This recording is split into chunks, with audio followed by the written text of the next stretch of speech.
I want to talk today about one of the toughest decisions I've ever had to make in my life. I think all of us go through life having to make tough decisions. This was a decision I had to make not when I was a kid, but definitely earlier in my life when I was becoming an adult. And the decision I had to make was deciding what school to go to and deciding not to go to my dream school to pursue the other school that made more sense for my situation.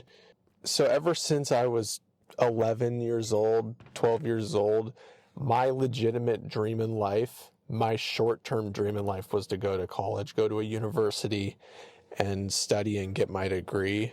I wanted to always go to like some amazing college.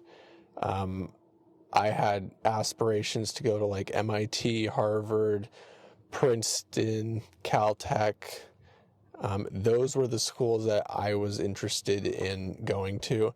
And essentially from the ages of like 11 to 17, that was my number one goal in mind. And everything I did in school was focused on those goals, was focused on that long-term goal and achieving that. So I wanted to go to one of those top schools like those. UC Berkeley was another one of my top that I wanted to go to. I had a background in math, like I loved math and like loved learning math. And those schools had great programs for math, engineering. The STEMs programs were very good. So around like 13 to 14, I was completely dead set on going to one of those schools. 11 to 12 is when I started thinking about it and started getting good at school. But 13 to 14 years old, 13 probably, was when I full on went for it and spent like 4 years just grinding for it. And the reason why I wanted to do that and go to one of those schools is because I was going to be putting myself in an environment where I was going to have like-minded people around me. At the school I was at, the middle school and high school I was at, no one really liked math, and I was kind of seen as like not a weirdo or a loser. Not really a loser, but like people were like, why do you like math? Oh, that's stupid. Like, go play football or something. But I mean, I played soccer throughout school as well as a kid, but like in school, I love math, and people didn't understand that. They didn't. I didn't have that. I didn't have a community like that I would share that interest with. No one had share that interest with me. So what had happened was, as I'm going through and you get into high school and you're doing all these different extracurriculars, you're taking all these hard classes, I'm trying to prepare myself. I'm looking on all of these like forum boards as a 14-year-old to see like who's getting in, who isn't getting in. Like there's all these different things you can find online, and I'm trying to look at all the stats, all the things they did. And I'm trying to analyze how I can go about my route to get into one of these schools, because again, I wanted to go to a place where I could learn from the smartest people in the world and share my interest of math with them, and I could bond with other people in that way and form a community. So going into my junior and senior year, I had noticed like my grades were good enough to go to pretty much any of those top schools, but I struggled on the SAT. Like I didn't study as hard as I could have. So I got a decent score on the SAT, but like I didn't get like near the average for like MIT and Harvard and all that, because like it's scored on a 1600 scale, or it was back when I was in there. And I think like for you to be like in the running, you needed to get like a 1500 or higher, or 1500 average, or like 14 minimum. And I ended up getting like a 1310. And then I took the subject test, the SAT subject test, and I placed like decent. Like I think I got like a 600 on one and a 720 on the other, or something like that. So they were okay scores. Like I wasn't like writing home about them, but they were decent. So like taking that into consideration, I knew I probably didn't have a chance of getting into MIT and Harvard and all those guys. So I actually didn't even apply to them.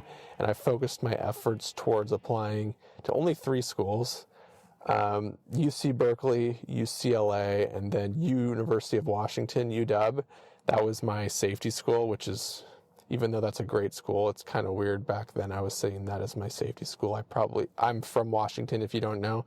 I probably should have had even more reliable and safer safety school.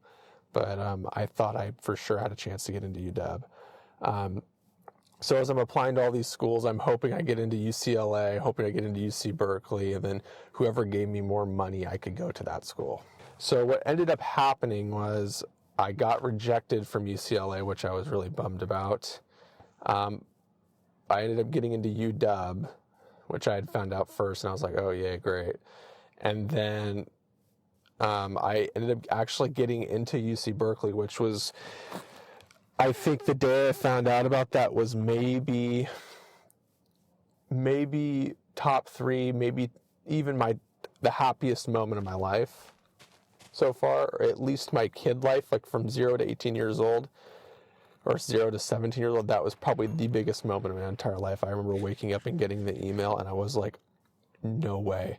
And it was just essentially me remembering, like, and just compartmentalizing like all of the effort I had put in like the last 7 years towards this goal of getting into one of my dream schools and doing it. And it was a high like I had never had before. It was like Christmas. It was like if you had put 10 Christmases together in one, and that's how I felt. I was so happy. I couldn't even believe it.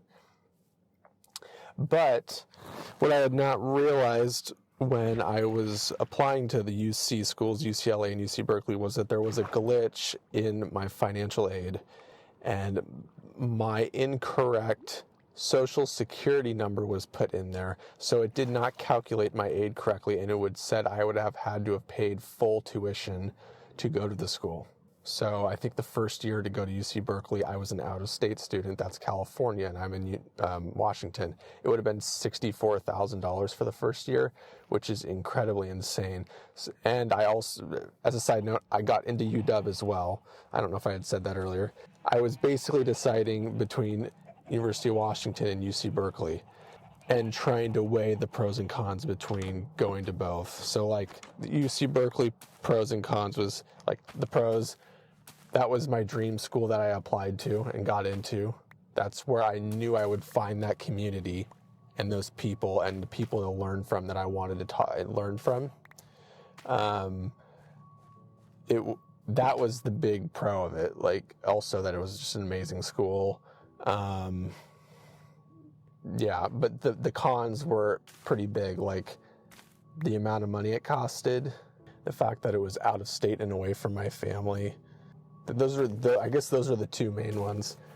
But yeah, so I'm weighing those, and then I'm looking at the University of Washington, which the pros of that is it's still a great school. Like it's an awesome public school.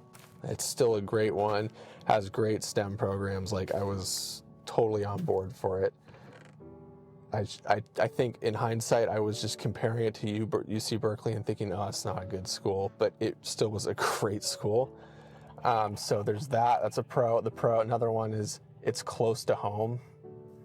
And the final pro, which is what's technically the most important at the time, was it was going to be completely free for me to go there. Like completely free. Like it was completely covered. I would have had a full ride. And I would have been actually getting paid to go to school to go there. So weighing those decisions back and forth, it was tough because I wanted to go to UC Berkeley. That is what I worked the last 7 years for, to go to is one of those schools. But when I'm weighing out the pros and cons, I'm a very rational person, very logical, pragmatic. I will weigh my odds out and make my decisions based on those odds. And when I was weighing them out, I was obviously I was looking into my future and seeing, I don't want to have all this student loan debt. Like, this is going to be crazy. I mean, if it's $60,000 this year and they get my correct financial aid the next year, it could be free the next couple of years, but I would still have $60,000, $64,000 at the very minimum to pay back. And it would be tough to be away from my family. And the differences between the programs, like, yeah, UC Berkeley is better than UW, but UW's still pretty freaking good. And I made the decision to go to the University of Washington because it just made more sense. And I definitely do not regret that decision. So I got to go there for free. Costco paid, I had a Costco scholarship. They paid for most of my school. and it's how it worked out is now that's the company I work for. So, I mean, it ended up working out, and I probably wouldn't be where I am if I didn't do that. So I don't know where my life would be if I went to UC Berkeley. It'd be completely different, but I 100% do not regret the choice I made. Yeah, it was tough for me to make that decision and go to the school that I really did not want to go to, but it made so much more sense for my situation, and I don't regret it. So yeah, that is pretty much it. That is the tough decision I had to make as a kid. I was 17 years old, but we all have these tough decisions to make. I've had even more tough decisions to make as I've gotten older and whatnot, but like, that was definitely my first tough decision as a kid. I would still say I was a kid then, that I had to make going into my adult life, my first adult stage of life. And it was a hard one. Like, it was very tough. Like, I had thought, like, the first 6 months I was at UW, I was thinking, like, oh, should I have gone to Berkeley, blah, blah, blah. But I knew internally, like, still, I don't think it would have made sense long term. And it was tough, but it is what it is, and I'm still so happy with the decision I made. I know it was the right decision. And it was kind of it's still tough to think about, because, like, I knew that was my dream as a kid. But it is what it is. It was the right thing to do. So I'd like to hear about your guys' tough decisions that you've had to make in your life. Of course, there's so many different things and different avenues you could go down with it. Family decisions, just overall, like, life decisions you have to make for yourself. Do you have to move here? Do you have to live there? Are you going to move in with a girlfriend or a boyfriend? Are you gonna, all these different decisions they're tough decisions. You have to weigh out the pros and cons, and I think that's super important when you're making tough decisions. You really have to think about, what do you want long term? You have to think 10 years ahead into the future, 5 to 10 years ahead. After the decision has been made, where will you end up? And it's tricky, but it's a good way of thinking about it, using the pros and cons list of all the different decisions you can make, figuring out which one makes the most sense and is most viable for you long term, I think is what has helped me the most. So yeah, I would totally appreciate and would love to learn about your guys' tough decisions in the comments. But again, as always, I appreciate everyone for listening to my videos, and I hope everyone has a good day, and peace out.